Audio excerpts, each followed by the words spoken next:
তো হ্যালো বন্ধুরা, সবাই কেমন আছো? আশা করবো সবাই খুব ভালো আছো। তো আরেকটা নতুন ভিডিওতে তোমাদের সকলকে স্বাগত জানাই। তো আজকে আমি কিছু ইম্পর্টেন্ট বিষয় তোমাদের সাথে আলোচনা করতে চলেছি। সেটা হলো how to study for exam. তোমরা কিভাবে একটা পরীক্ষার জন্য প্রিপারেশন নেবে, ঠিক আছে?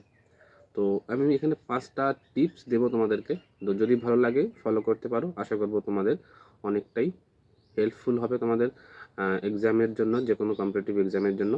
তো চলো এক এক করে বিষয়গুলো আলোচনা করি। সো সম্পূর্ণ ভিডিওটা দেখার জন্য অনুরোধ রইল।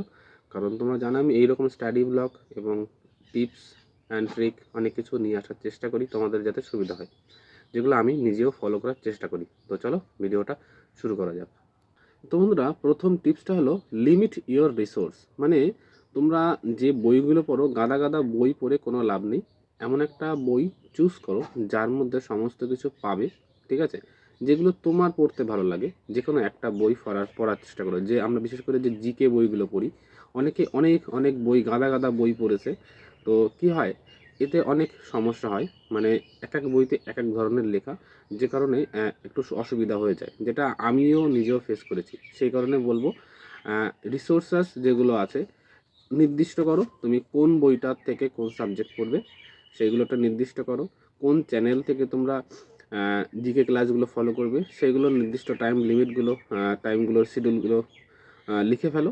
তো তারপরে সেইভাবে পড়াশোনা স্টার্ট করো। মানে গাদা গাদা, মানে অনেকগুলো বই পড়লেই যে ভালো রেজাল্ট আসবে তার কিন্তু না, ঠিক আছে? যতগুলো কম্পিটিটিভ এক্সাম তোমরা দেবে বা আমি দিয়েছি, আমি দেখেছি যে কোনো একটা বই যদি ঠিকঠাক করে কমপ্লিট করা যায়, মোটামুটি যে কোনো পরীক্ষায় 70% 80% কোশ্চেন কিন্তু ওখান থেকে পাওয়া যায়, ঠিক আছে? তো চলো, এটা হলো প্রথম টিপস ছিল।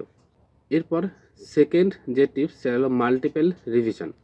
তোমরা যে বইটা কমপ্লিট করবে সেটা বারবার মানে রিভিশন দেওয়ার চেষ্টা করো। তাতে করে কি সুবিধা হবে, তুমি মানে কি বলবো, ওই বইটা পুরোপুরি তোমার একদম নখদর্পণে চলে আসবে, যেখানে তোমার খুব সুবিধা হবে। প্রচুর পরিমাণে রিভিশন দাও, একটা বই বারবার পড়ো, দেখবে এতে করে তোমার সেই বইটা একদম ইজিলি হয়ে যাবে, খুব সহজ হয়ে যাবে। আর যদি গাদাখানিক বই মানে জিকের বই ধরো তোমার 4-5টা আছে, তুমি 4-5টা বই 4-5 বার একবার একবার করে পড়ো, তাহলে কি হচ্ছে, তোমার বিষয়টা একটু অন্যরকম। যদি একটা বই 5বার পড়ো, তাহলে দেখবে বইটা পুরো তোমার পুরো মুখস্থ হয়ে যাবে, একদম কোনো সমস্যা হবে না।